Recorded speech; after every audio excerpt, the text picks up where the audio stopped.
Did you know these 3 Baltimore Ouija locations? In this exact spot, the board got its name back in 1890, and it hangs inside a 7-Eleven. If you go above Bizarre Oddities shop, you'll find the Ouija Board Museum. The museum showcases a diverse collection of boards from different eras and styles. And if you want to make a visit to the man who patented the board, Ouija Board, he's buried here in Greenmount Cemetery under a board himself. I just watched this video of this girl on here. She's from Baltimore City. Her name is Glittery on here. And she was basically talking about the curse of poverty that's on Baltimore City. And it kind of got me emotional because it's like I lost my mother to the streets of Baltimore. And my family have a long line of substance abuse since way before I was born. And it's honestly heartbreaking that Baltimore got so many talented people. You know, people I went to school with, they was good in sports, they was good in music, they was good in so much stuff. But it's just like, it's something about being there that any dreams or inspirations that you have just get crushed. And I'm not saying that people don't make it out of there, but it's very rare. Like, it's super rare. A lot of people that you grew up with, they gone now. Their life got took from them. You know, since it's a small city, everybody is so easily influenced, you know. And a lot of the times, the things that, you know, our youth and even the teenagers and stuff are influenced by are things that they think is cool, like, you know, being in gangs, being in street drama, you know, selling substances and stuff like that. Like they don't see anything else outside of the box. Like, it's really rare to even think outside of the box, to think, you know, beyond selling drugs or think beyond being the hottest block boy out here. Like, it's no actual drive to become something bigger than the program. You know what I'm saying? Like, the young kids are, you know, excited to grow up and become the biggest block boy in the world. Like, it's crazy to me, you know. And I'm not trying to shit on, you know, the hustlers or whatever, but it's just like, I don't know, man. We got to start thinking, you know, we got to start thinking outside of the box, you know. Sometimes you got to leave the place that you're from to actually expand your mind and expand your mindset, just so you can see other things, like, so you can see the things that you can actually achieve. Like, it's so much more to life. It's so much more to life than, you know, than what's in front of you. Like, there are people who are watching you, okay? There are people who are watching you. I know I always talk about this topic, y'all, but it's really true. There are people watching you, okay? Whether you make content on here, on social media, whatever, they are watching you. The thing is, people will pretend like they are not watching you at all, but they know what you do, where you go, what time you leave. They are watching you. Whether you believe it or not, you have stalkers. Yes, you do, especially if you're a chosen one, baby. You have stalkers. You know how people in the Bible, like the crowds, were following Jesus around? Us chosen ones go through that too. People will literally follow us around. It just happened to me. Somebody put out their phone and was like this. For no reason at all. You see what I'm saying? So anyway, that's why I feel like a celebrity. Because, yeah. And then somebody like a few weeks ago yelled out my name. And I'm like, I didn't even tell y'all my name. They were like, Audrey. I didn't even tell y'all my name, but okay. Anyway, obsessed. So that's why I it's everywhere. Anyway, so help me. Anyway, so I don't like people, y'all. I try to avoid people. See, when you carry a light that people cannot comprehend, they will try to mess with you. 25-8. 25-8. Anyway, let me stop. Okay, but for real. Yeah, people they are watching you. Okay, whether y'all believe it or not. For example, so I can recall I can recall being at this one person's house who I don't talk to no more, okay? But anyway, I was at their house and I had asked to use their phone, right? To look up something so I can show them something, right? And it was on YouTube, okay? And so as I'm typing in the person's name through the search bar, I see my first and last name through the search bar. And I'm like, why are they searching me up? They know I make content on YouTube as well as on here. You see what I'm saying? People are watching you. And I never told that person that I knew that they were looking me up. You see what I'm saying? Yeah. People are watching you. They will act like, oh, I didn't know. Oh, wow, really? They know. Baby, they're watching you. Come on now. Your video got how many views? How many likes? They're watching you. Bro, the problem is with Baltimore, bro, niggas feel like they gotta be in something or do something or be with people to get protected. They feel like they gotta throw up different hand gestures. They feel like they in something so they can get protected. Not knowing these niggas don't really care for you, bro. They just care about the money you bring in and the stuff you do. If you knocking niggas off, they care about that because you getting niggas out the way. But as soon as shit go left, niggas is going left on you. Niggas don't understand that, bro. Niggas don't understand that. When that time get to coming, you in that jail, you time to think, them niggas not thinking about you. They not. You feel me? They just want you to do your time, come back home, and do the same shit. Them niggas don't care about you in the field, bro. So I went to a cookout yesterday, and my energy just went straight to the ground as soon as I got there. Let me tell y'all why. Maybe it's just me, but when I go in the room, I genuinely speak to everybody. I really feel like this is just like, honestly, in my city where I live at. You go into a room, bitches will mug you up and down like you didn't just slutted their man or their bitch out the night before. And I never really understood that. Because I don't even be on it. Because that honestly brings my attitude down when I walk into an event. Like, why do bitches be on it? It's never that serious. It's really not. I just wish some females are just more friendly. And not always on being mean girls all the time, because it's never that fucking serious. You never gonna get your blessings that way, being mean and hateful all the time. As a Baltimore resident, I stand on this and I mean this as a successful person that got out of that city.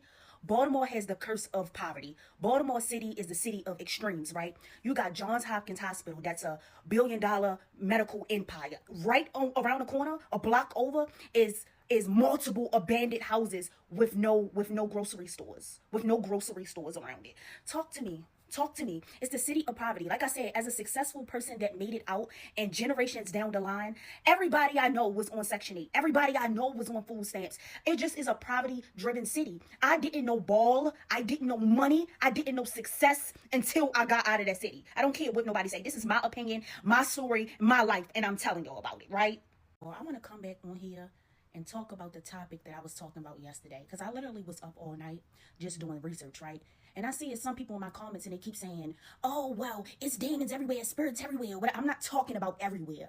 I'm talking about my personal experience from my city where I was born and raised, where my generation has grew up at. I'm not talking about your city. You want to talk about your city, your state? You make a fucking video. I'm talking about mine. Listen, I'm talking about my own personal experience with being let free from Baltimore City. That's what I'm talking about right now, right? And I'm talking about this because this is a very deep topic for me, right? Baltimore City has always, like, we never had a break from failed schooling. A lot of older people I know never even had a high school diploma or dropped out in very low grades, right? Violence, very poverty driven. We one of the first cities that was segregated by race. Y'all notice all the black people lived in a low income poverty housing communities, and the white people was always waterfront county beautiful houses, right? And I'm taking this far back. We always been big in that. Abandoned homes, messed up streets, no political education. Baltimore has always been cursed. I don't give a fuck what y'all say. And I want to tell y'all the story of how this feeling just always been on me. It's been like a devil on my back type of feeling, right? When I decided to up and move away from Baltimore last year, right? I just want to explain to y'all, like, the energy that it took me to do that. It took a lot of energy for me to even take that step, right? Baltimore people are stuck. We are stuck-minded people, right? And let me point this out. I never touched the amount of money or success that I've touched in my life. All of these years I done lived. until I left that city. Like, the type of money that I started getting was almost like, oh my God, like, I'm wealthy. I'm not poverty driven anymore. I'm living in good houses. I got big cars and nice cars, and it just, the energy was different, right? And when I was leaving, like I was saying before, it was just this, like, hesitant. I was trying to move for like years, and this hesitant energy where I'm like, no, I can't do it. I can't do it. I'm gonna be scared to survive, or something bad gonna happen to me. I just had all these thoughts, right? And when I decided to move, the move was like instant. Like, I told my family, like, you know what, I'm moving. I had no house yet. I had no job. I had nothing. It just was something like, go now, run, run, run. I almost felt like it was like a runaway slave that was being let loose. I told my family on Wednesday, I moved Saturday. And when I was driving out the city, I'm driving, and I got to West Virginia, right? I had this crazy situation happen where I saw a Klan symbolism in West Virginia, right? And I had caught a flat tire in the middle of whatever town this was. And, you know, I hit the button for Mercedes to come on. And the person was like, you have run flat tires, go, right? Because I felt like I was there for like an hour and nobody was helping me. But the situation just got so intense while I was sitting right there, right?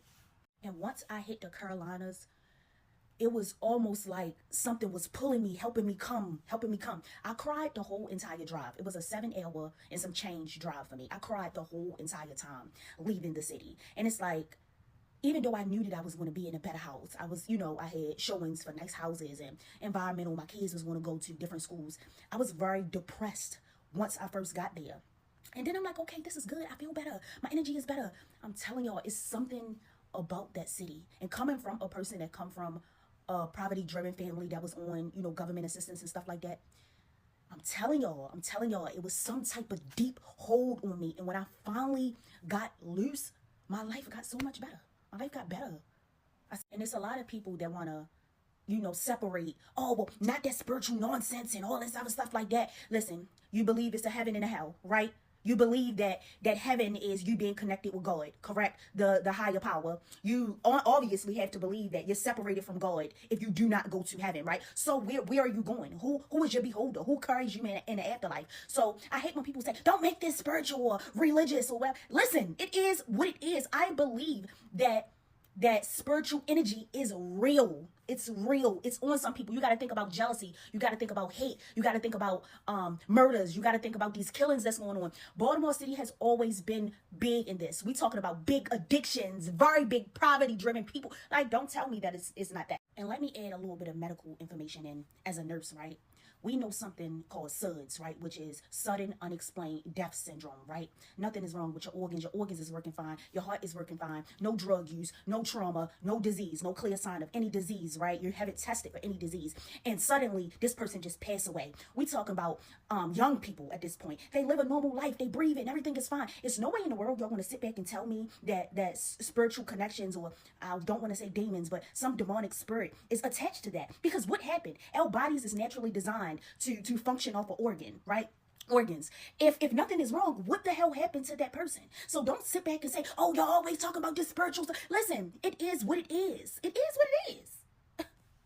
And I was born at Johns Hopkins Hospital. And after doing my research and stuff last night, I found out that Johns Hopkins and the University of Maryland was known for patient experiments, segregated wards for Black people, and unclaimed bodies, right? They was known for doing experiments on people that was potentially, you know, leading the death of these people. Yo, it's so much history behind this shit. I don't give a fuck what y'all talking about. I'm in my research mode right now. I'm into looking into history and shit. So y'all don't tell me. This is my opinion and me searching up the history behind my city that I live inside of. I want to touch on, you know, because people always want to, oh, don't think negative or don't say negative stuff, when some shit just be negative shit. You believe in good and bad. The world has good and bad here. Listen to me when I'm talking to y'all, right? You got to think about these people that killing hurt kids or killing hurt old people. We got to think about somebody that have that form or power in themselves to kill another person. People that torture people, like, that's bad. If you believe in good and bad, you should believe in the afterlife. You should believe that it is some type of devil or demons out here. So don't talk to me about spiritual energy. Because as a nurse who works psych and know the difference between spiritual, think I know the difference between spiritual aspect and medical mental illness, it's like, what caused these medical mental illnesses? Because we have to realize that mental illness it comes from the brain, right? They say that the brain is off in some type of way. What has caused that? Yeah, I believe in it. No, I don't care.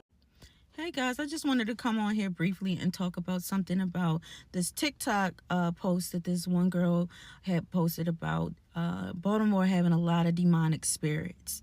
a lot of demons on people, very dark energy on people, the adults. But I commented that the children hold that as well. And why I say that is because I was teaching over East. I was teaching at an elementary school, and they were okay. They had their energy. But now I'm in middle school. Now I'm teaching middle school art. And I will say I have about probably like 4 to 5 different classes, 7th through 8th. And yes, this is a transition of they were going through puberty. They're going through a lot. They're almost on the brink of being teenagers, and then some of them are teenagers. So you get a different type of energy, but you do see that the behavior and the energy they carry from their parents. So when we're talking about Baltimore and the dark energy, you do see that in the children. Like right off the bat, when they come to the classroom and they're just now meeting you, they already have this force filled up. And I will say that sometimes it's out of protection because they don't know who they're dealing with. But a lot of times it's just you see a lot of darkness in their eyes. You see that they are going through a lot, they've seen a lot. You're not dealing with an average 13-year-old, 14-year-old, 15. You're dealing with somebody that has seen some things from their parents. That's why I say, you send your kids to school. There's a lot of them bullying going on, or them hitting each other, a lot of name calling going on. And it doesn't seem like it's checked. Like, they'll say that, NBA YoungBoy is one of their favorites, or people like, that they shouldn't be looking up to. They already had that. They're listening to that type of music. One boy, he told me King Von.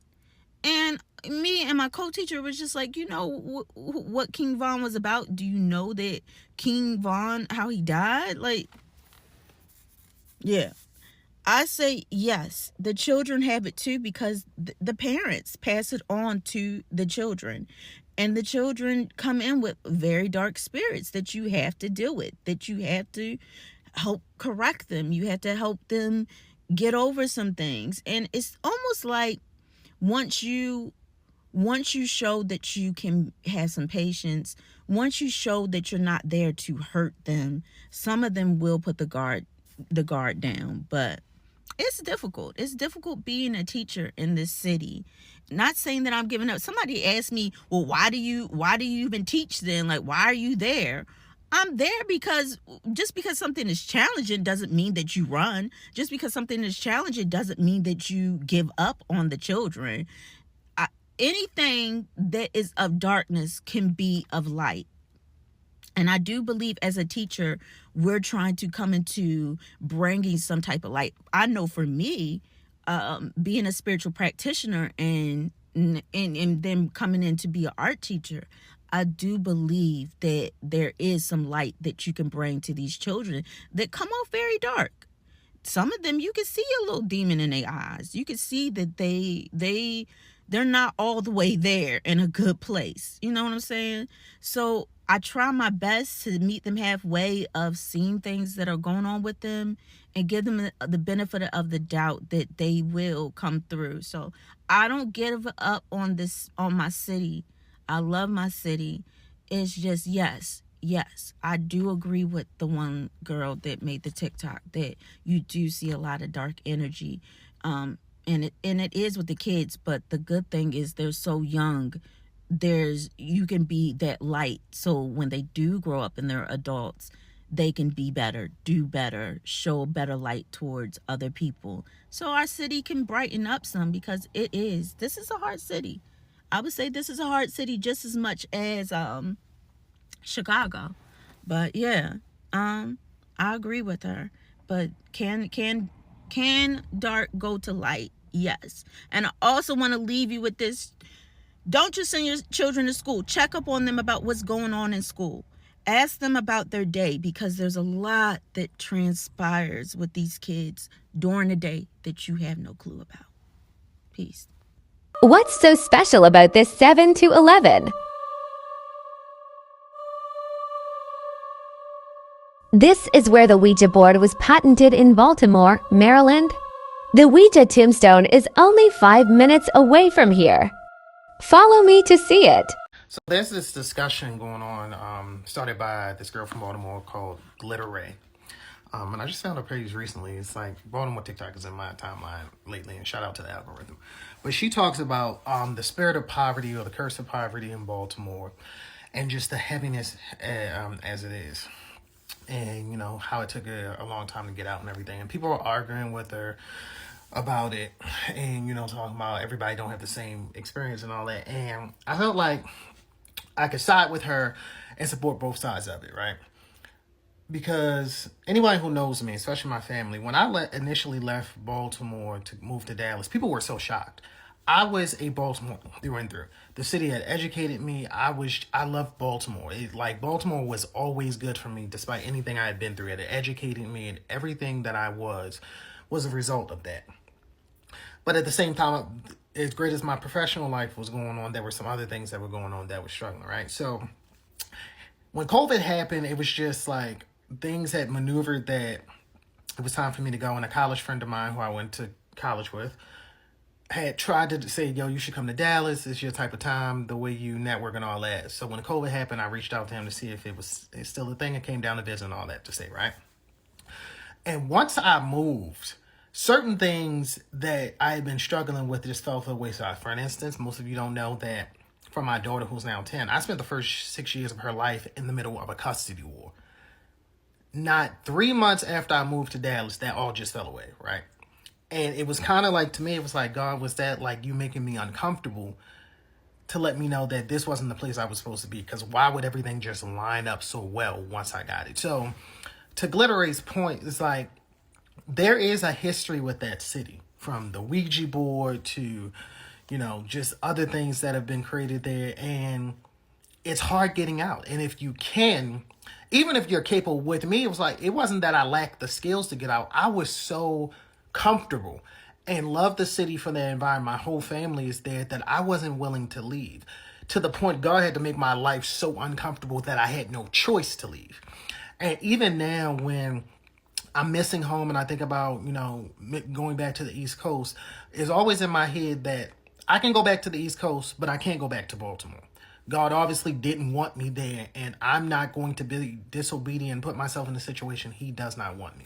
So that's all to say is, like, you can love Baltimore and be committed to it and always have a love and affinity for it, but there is something to say that all of us can't prosper there, and even the prosperity isn't the way it should be. This is the Spiritual Tea Report with your host, Hathor Sekman L. And today I'm going over the topic, is Fells Point cursed? And the reason why I wanted to go over this topic is because something very personal happened to me, but I'm sure that it's happened to many other mothers that are in the Baltimore City area, is that my son was shot while he was down there. He's 21 years old. A lot of people his age and even younger teenagers go down to Fells Point, especially during a time that I call witching hours. And witching hours is in between the time of 3 a.m. all the way to 6 a.m. And during this time, it was known that, you know, witches, anybody that is into deviation or deal with the paranormal, this is a time when the veil is very thin and you get a lot of activity. You could get, you know, spirits like ghosts, demons, a lot of possession goes on during this time. And I seen this post because there was this young man who was just murdered down there, and there's numerous deaths going down there. And what they're doing is they're blaming it on what they call, you know, YNs being down there and just the youth being down in Fells Point. They're saying, you know, they're down there, they're chaotic, but it's the time that they're actually going down there, because me and my fiance, we go there often during the day and there's nothing really chaotic going on. You know, in the past, it was a lot of white people that would, you know, get drunk because there's a lot of bars down there. So, you know, that's pretty much what you would see was the fighting. But now you're seeing, even just this 4th of July that passed, I was seeing that a lot of them were down there And it gets very crazy. But I started putting some stuff together, and it's known, it's very much not even really now even an urban myth, because I want to get into what I asked Chat GPT, and then I also did my own research on this, and I'm going to present this to you. But I do believe that Fells Point is cursed because it's very old. In fact, I was reading that it's over 250 years old. If you don't know about this area, you can look up Fells Point area, and I'm just going to present the information that I received about this place, because, it really draws some concern. And I even been saying on a lot of my social media posts that teenagers, especially young black children, need to stay away from this area. It's something that's going on that I feel like people are being possessed. And my son, when he was down there, he said that he even felt like he was in war, like he went back into some type of time warp of being in war when, whoever it was shooting. He actually got shot. He still has the bullet in his shoulder. And this is something that I feel like needs to be brought to people's attention, because people just wave it off and be like, you're crazy. Why are you saying this? No, there's something going on with this area, and I really truly feel like a ritual or some type of reversal needs to happen to the souls, or whatever is trapped in that area. So let's get into this about Fells Point history of actually being haunted. So I decided to go on to ChatGPT and ask, is the Fells Point area in Baltimore haunted? And it replied, yes, Fells Point in Baltimore is widely considered one of the most haunted areas in the city. Its long and storied history dating back to the 1700s, y'all, including pirates, sailors, brothels, taverns, and civil unrest, all fertile ground for ghost stories and paranormal legends. So ChatGPT then expounds upon some of the notable haunted locations in Fells Point. Number one, the Horseshoe Came In On Saloon, said to be the last place Edgar Allan Poe was seen drinking before his mysterious death. Bartenders and patrons have reported glasses flying off shelves, cold spots, because when you're around a ghost or some type of spirit, it usually is cold, it's not hot, and flickering lights. And we all know that ghosts can actually manipulate electricity, because when you leave the body, you are just energy. You are more so like when you're in the body, you already have a magnetic field, but when you leave the body, you still have that energy. And some believe Poe's spirit still lingers there, and they celebrate Edgar Allan Poe's birthday. He is here from Baltimore, so he is somebody that has been historically known to be around Fells Point. Spirit still lingering, so come on now. Come on now. Now it should be making sense. It should be clicking to people who are naysayers, but we're going to go on to number 2. Bertha's Mussels. This popular restaurant is known for unexplained footsteps, doors opening on their own, and ghostly figures. Staff and visitors claim to hear whispering and voices and feel sudden chills. Again, like I'm going back to, is the coldness. You know how they say hell is hot? Hell is not hot. Hell is cold. And when you feel that air, sometimes you could feel like an air or a chill or goosebumps on your arms.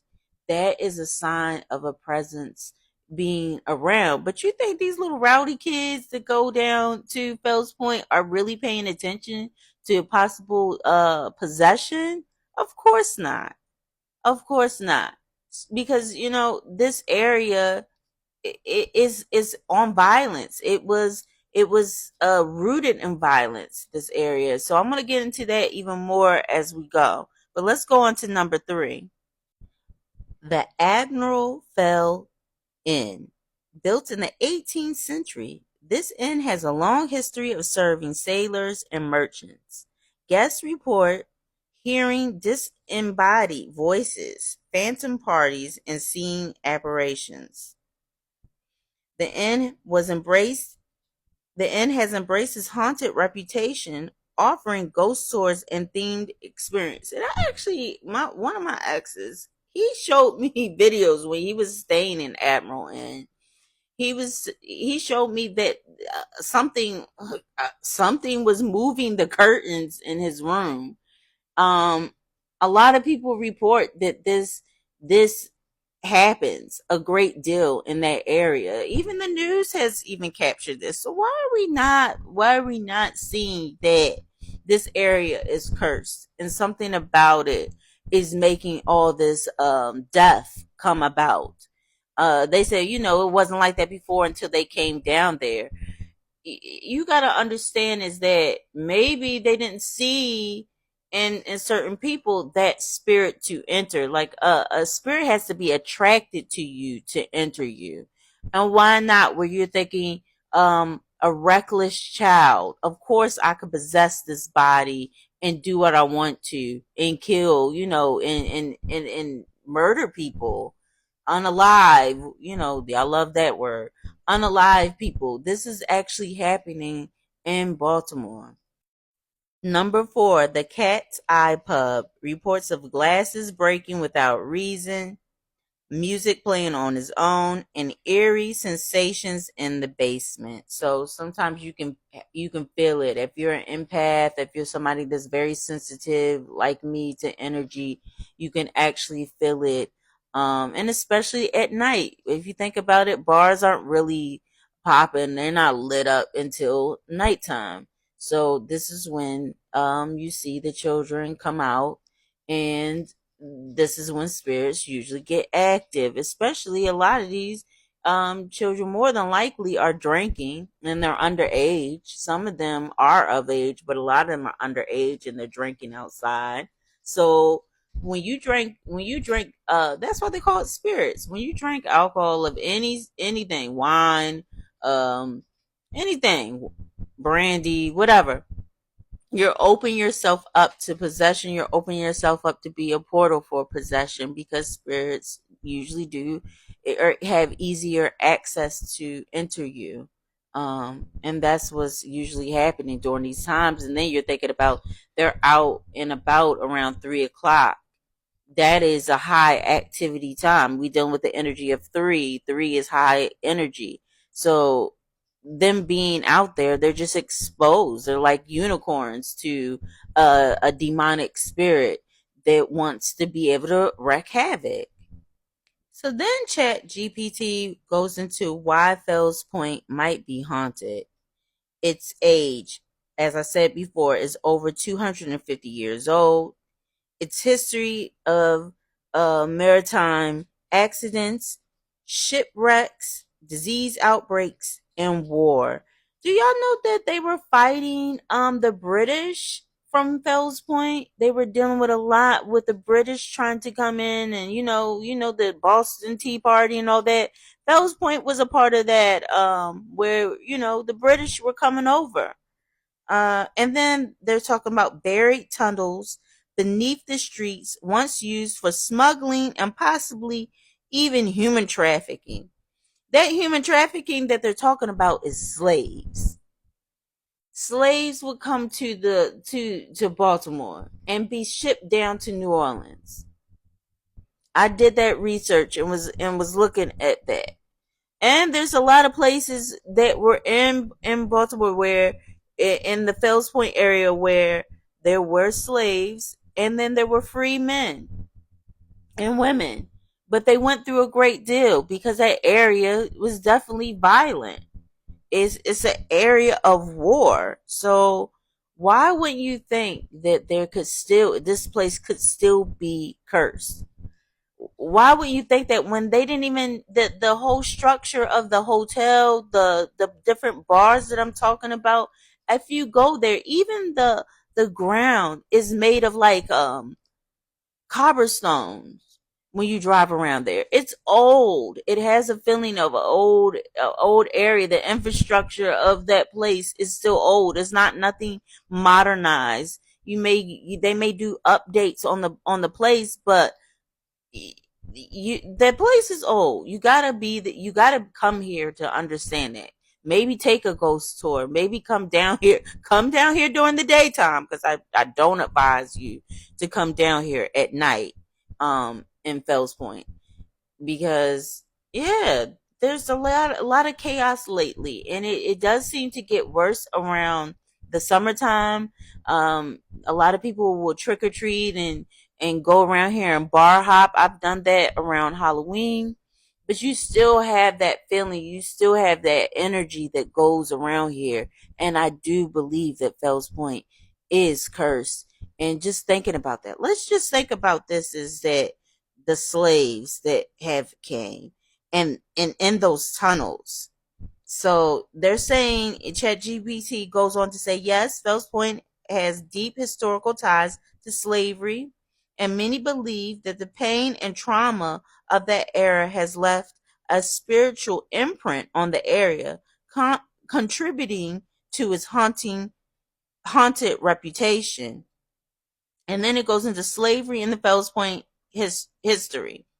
Fells Point was a major port during the 1800 and 19th centuries.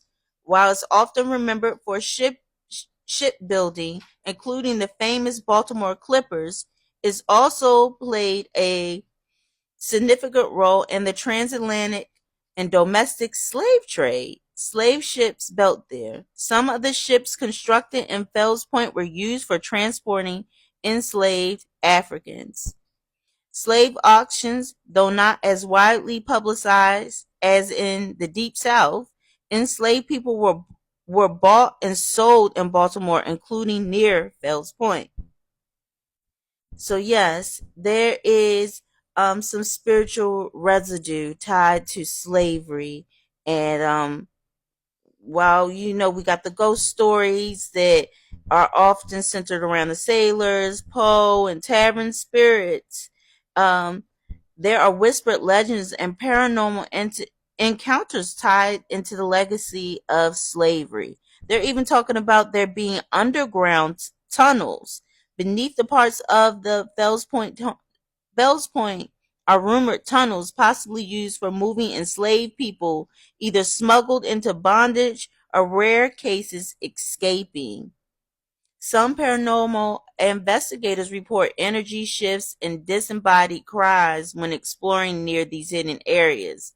Lingering energies. Psychic mediums and spiritual practitioners have said they feel grief, pain, fear in certain historical buildings. Energy often attributed to the trauma of enslaved people who lived or labored there. And I can say that is true. I have felt, a weird feeling when, I feel that energy when I'm down there, especially at night. Daytime is beautiful. You're by the water. You got all of the mom and pop stores. You got the nice, taverns, but there is a dark side to Fells Point. And I just hope that this brings some light to hopefully, if you have children, if you have teenagers. I've been in advocacy mode and trying to bring awareness that, if anything, we should be getting together, especially as Black people. We should be getting together and doing a ritual to lay some of those souls to rest, because they are definitely bothered. They're still in trauma. They're still in pain. And I believe this will continue to be a pattern if we don't do something spiritually to get this under control, because it's not just physical. There's something actually going on with that area that is cursed. This is your spiritual tea with Hathor segment L, and that's it. I hope you really understand this and go do the research for yourself. And if you're not from here, come visit. Visit during the day, but come visit and see for yourself how old this area is. Peace.